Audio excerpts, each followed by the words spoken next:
This is like your anchor monster. You're not going to have an army of those come out in the final battle because Vecna forgot about those guys? While Danny kind of forgot about the Iron Fleet and Euron's forces. You know, I really wanted to give the Duffer Brothers the benefit of the doubt on the entire series finale and the final season of Stranger Things.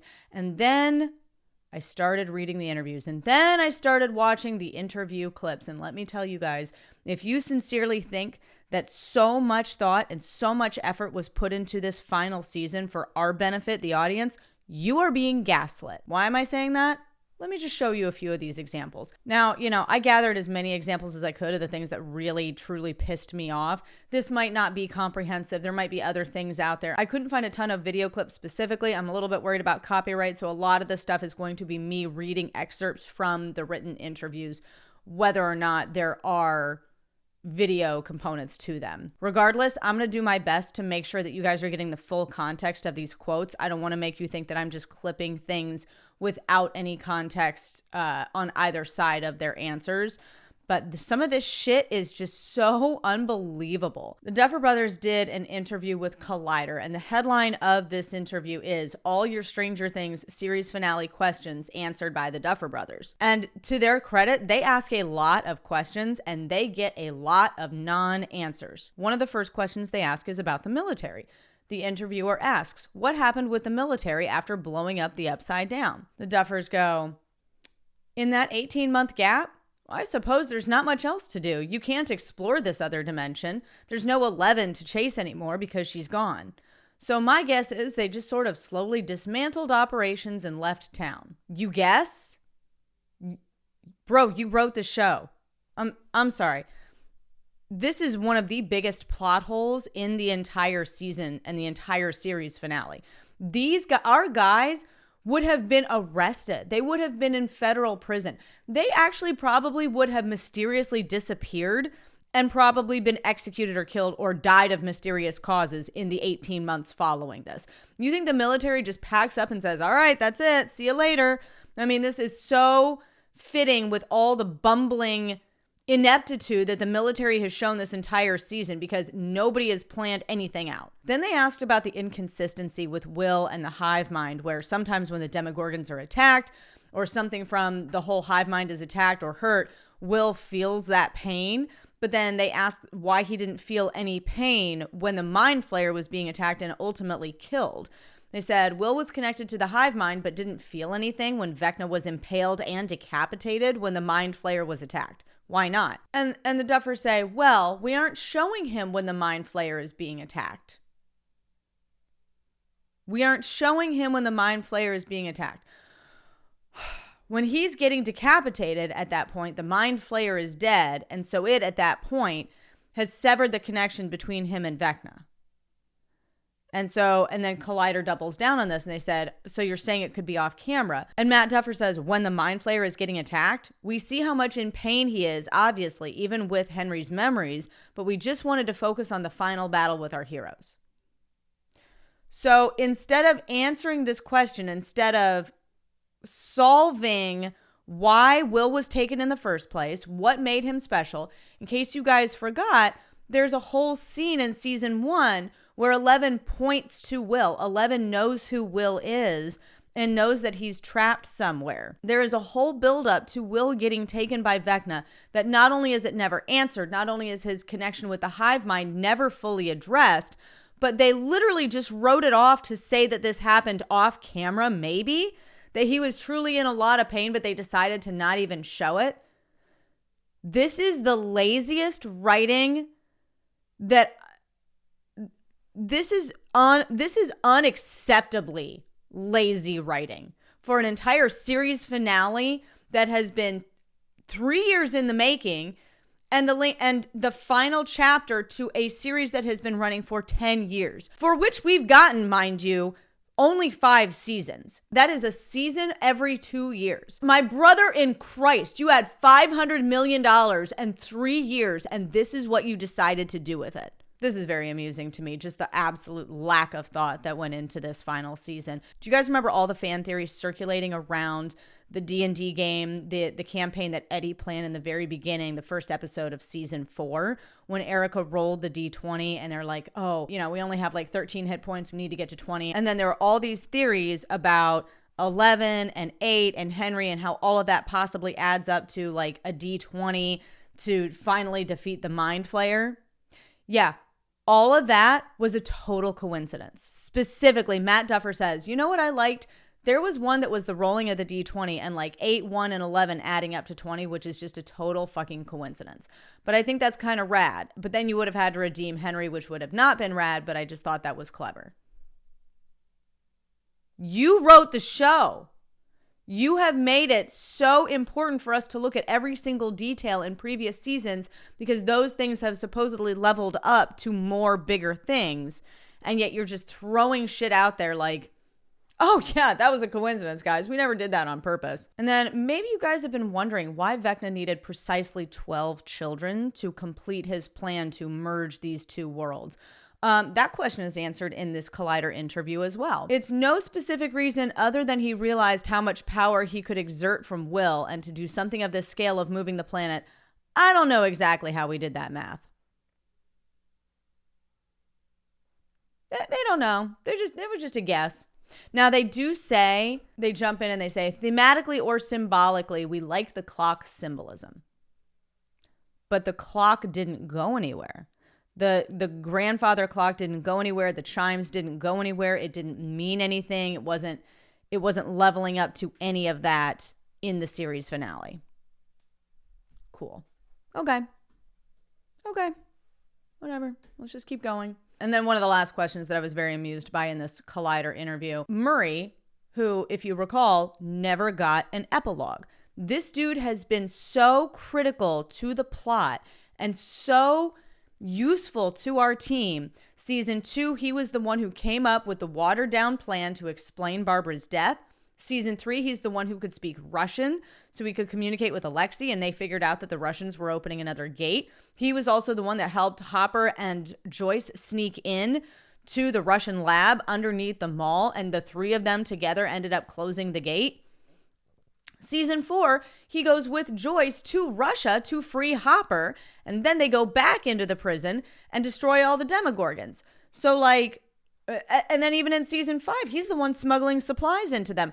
Murray is an absolutely critical character here who got absolutely zero epilogue. So they ask about it, and they said, what happened to Murray 18 months later?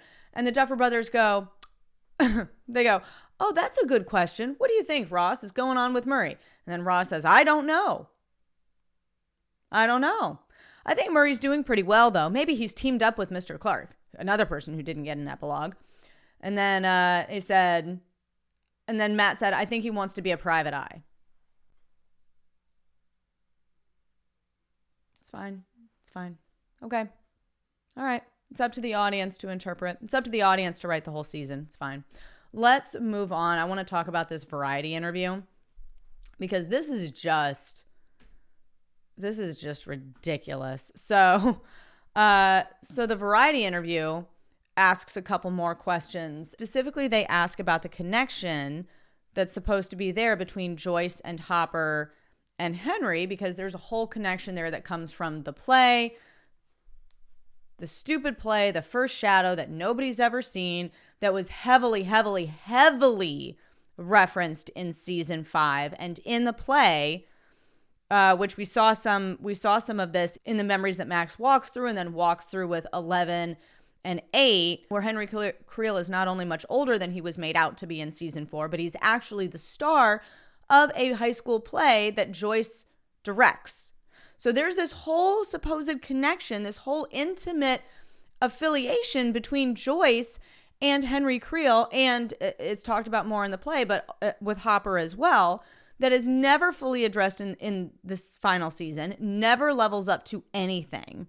And so Variety asks the Duffer brothers about that. And they say, was there ever a scene in the 18 months after season 4 when Hopper and Joyce realized that Henry Creel, aka Vecna, was the kid they went to high school with? And Ross Duffer answers it and he says, yeah, I'm sure there was. We had to walk a fine line with the play. We don't want to frustrate because so much of our audience is unable to see it. To have them start talking about it would have been confusing in the context of someone who hasn't seen the play. But I'm sure they did have that conversation.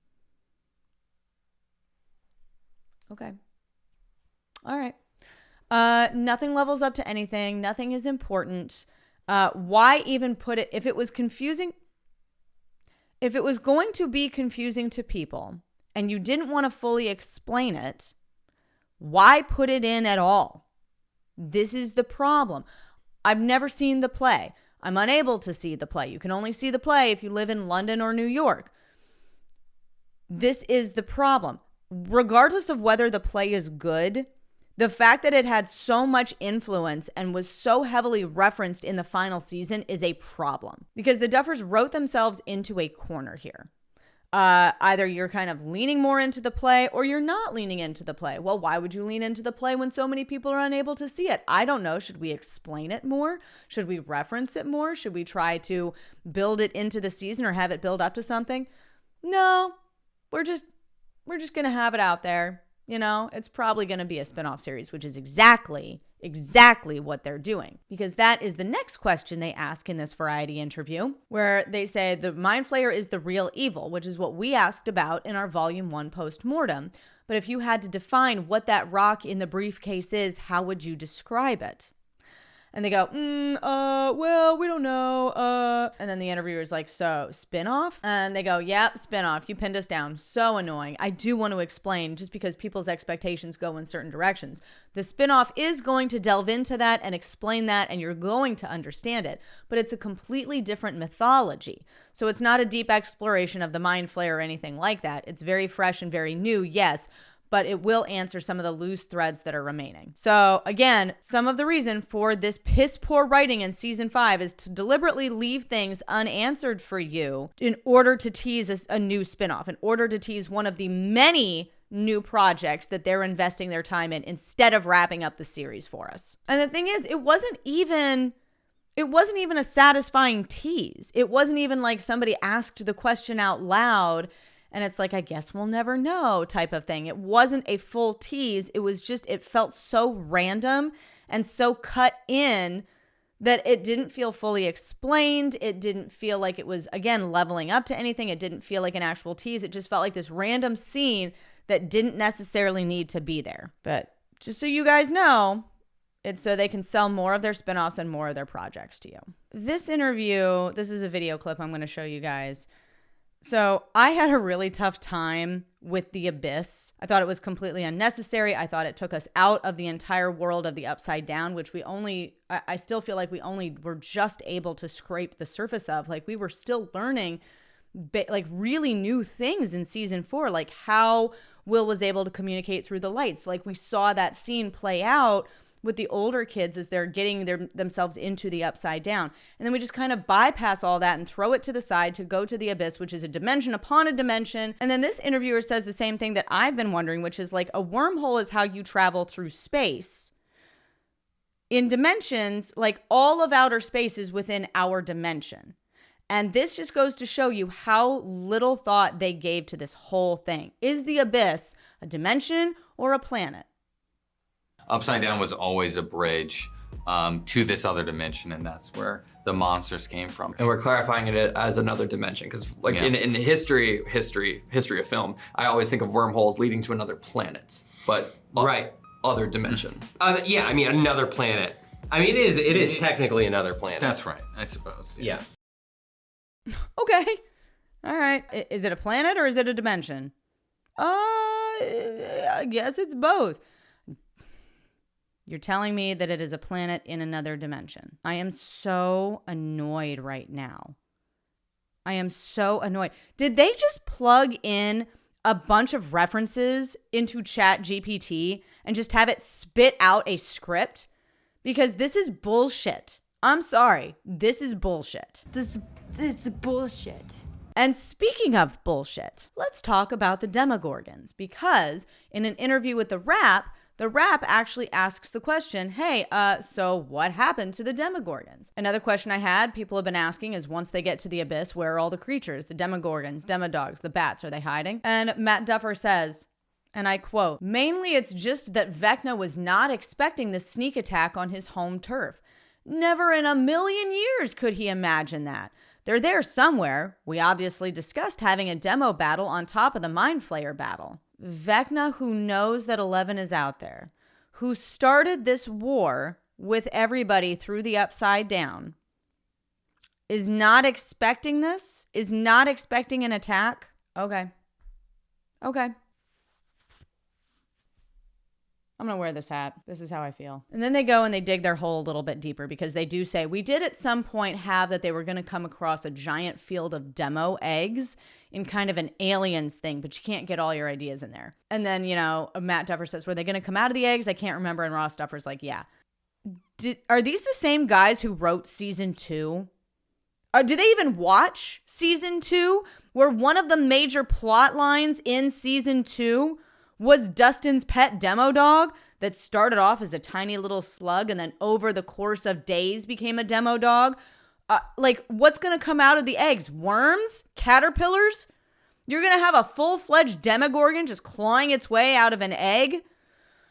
I literally think the Duffer brothers just threw a bunch of references into ChatGPT and said, give me a script for all the effort that they put into this. And the amount of money that they're walking away with from this series finale on top of all the new projects that they're going to embark on is just like, it almost feels like theft. It really does, because there is clearly not a single ounce of effort that is put into this. I think that they had the emotional beats planned. I think they had the ending plan for what they wanted to do. And then they took that packet and they handed it to somebody else and they said, you write the ending and make sure all these things get in there. I really think that's what happened. I don't think they spent a lot of time touching this. You had 3 years. And the best that you're going to give me is an aliens reference with Demogorgons in giant eggs. What is a newborn Demogorgon going to do? Are you just going to have a flamethrower? Even in Alien, it takes hours. It takes hours for the newborn alien to kill him, to climb out of his stomach. This is horse trash. This is horse trash. Oh, and then their final comment on this is, one of the other things we talked about was just demo fatigue. I feel like we did everything we wanted to do with them in Sorcerer and wanting to keep the focus on Vecna and the Mind Flayer, who's been absent this season. Yeah, no shit, the Mind Flayer has been absent this season. It is one of the biggest problems of the entire season. I have to pause here. I have to ask you guys, with everything that we have gone through so far, Am I blowing this out of proportion here? Am I being too dramatic? Because I don't know. I don't know if I need to give these guys another chance with another series. Stranger Things was so unbelievably good. And then to watch what they did to the end of it, they didn't even care. It feels like they don't care. They didn't write anything that leveled up to anything. It was like they took every single plot and threw it out the window. And for every person who's saying that this was never about the monsters, that this was never about the epic battles, that it was always about the bond between the characters, it was the battles and it was the monsters that brought our characters together.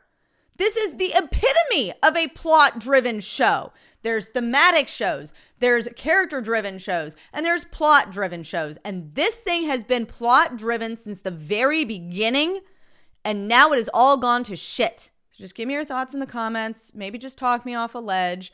I would be very curious to see what some of these new projects are going to be, but I'm so irritated right now. I'm so irritated. It feels like I've come off a breakup or something. I'm just very fresh out of it. I'm very resentful of the way that my time has been wasted, not just over the course of the last month-ish, but over the course of the last 3 years spent in heavy anticipation of something more, something bigger, that felt promised to me from season 4. I have to get this out there. The demo fatigue comment is it just sends me. You know what I mean? Demo fatigue. This is like your anchor monster. You're not going to have an army of those come out in the final battle because Vecna forgot about those guys? While Danny kind of forgot about the Iron Fleet and Euron's forces. Just a couple more things I wanted to run through really quick, just having read through these interviews. One thing is they did say that they entertained the idea of a redemption arc for Henry, which I'm sure is based largely on the play because that is his struggle with evil consuming him. But that ultimately would have been stupid. I think they kind of made the right decision there. Although, again, it was pointless for them to even tease it in this little heart-to-heart that Will has with Henry. Why do you even, if you know that your bad guy is going to stay evil, why do you even have that question of like, there's a chance for you to redeem yourself here? I mean, think about all the pain, all the suffering, all of the horrible things that he has done, right? In the course of this series, and Will is going, you can still change your mind. This isn't you. That moment felt so unbelievably out of place that if you entertained the idea of redeeming him and ultimately turned away from it, why even put that moment in there to begin with? Well, because we wanted to show that Vecna ultimately chose to be evil. You don't need to explain it. You don't need to waste our screen time explaining it. You got way too heavy into like these characters' psychologies and these motivations and these backstories. And guys, I really, really think the play put them in a corner. I think they were obsessed with it somehow. And it has really nothing to do with our Stranger Things universe, and they kept trying to bring it in and not fully explain it, but felt like they had to put a reference in about it every 20 minutes. Stupid. They also said in one of these interviews that Eleven's ending was pre-planned from the beginning, and they also said that she thematically represents like the death of childhood or, leaving childhood and moving on to adulthood. And I just want to say a couple things on this. One, this isn't 8th grade English. This isn't Heart of Darkness, okay? We don't need themes. No, this is not a thematic show. It has never been a thematic show. This has been a plot-driven show with really strong characters. Elle was not introduced to us as a theme, as a representation of some bigger meaning. She was introduced to us as a lost, scared little girl soaking wet in the woods. And the first relationship that we make a connection with is her and Mike. And if you wanted to complete that entire arc, you should have had them together and given them a happy ending. Also, they keep making references to spin-off series which are kind of in this realm but have nothing to do with the original characters. That's fine. But just so you know, Duffer Brothers, the instant you create another character with any sort of telekinetic abilities, you completely destroy Eleven's justification for making any decision that she made. Because the decision that she made was to disappear, whether it was by actually dying in the Upside Down or cutting herself off from her friends and family for the rest of her life. And her decision for doing so, her reasoning for doing so, is that she wanted to end the cycle. So if you write one single character for the rest of your lives, if you write one single character with any telekinetic abilities, you will have completely contradicted Eleven's reasoning and made her ending completely superfluous and not mean anything. She will have made her decision in vain because you wrote in a new character with telekinetic abilities and you continued the cycle. You know why? Because you wanted a payout. And then there's a lot of little questions about where do certain characters end up. Obviously, every single outlet asked about Eleven's true fate, and then as well as Erica or Mr. Clark or Murray. And the Duffer Brothers just keep saying, well, we wanted to leave it up to the audience. We wanted to leave it up to the audience. Nancy's not getting back together with Jonathan, though. That's probably not likely to happen. I mean, you don't know. At what point is the audience just writing the show? You guys clearly have no intention of actually tying things up. And I think even in an earlier interview, like way back, they said all of your questions will be answered. I have questions, sir. I have many questions. So those are my thoughts. I admit this was a bit of a rant. I'm just kind of annoyed. It feels like there were a lot of elements to this final season that should have been thought out that clearly were not. Should I give the Duffer Brothers another chance on future projects? Should I give those a watch and see how they go? I'd love to know what you guys think. Also, let me know if there's something you think I should be watching next. On my last video, I got a lot of comments about the show Pluribus, and then a few as well on a show called Dark. So I'm going to give both of those a watch and let you guys know what I think. But if there's anything else that you think that I should be looking at and want to talk about with me, definitely let me know in the comments and hit me up there. All right, guys, thank you so much. I've enjoyed this video. I've enjoyed this journey with you. I'll see you in the next one.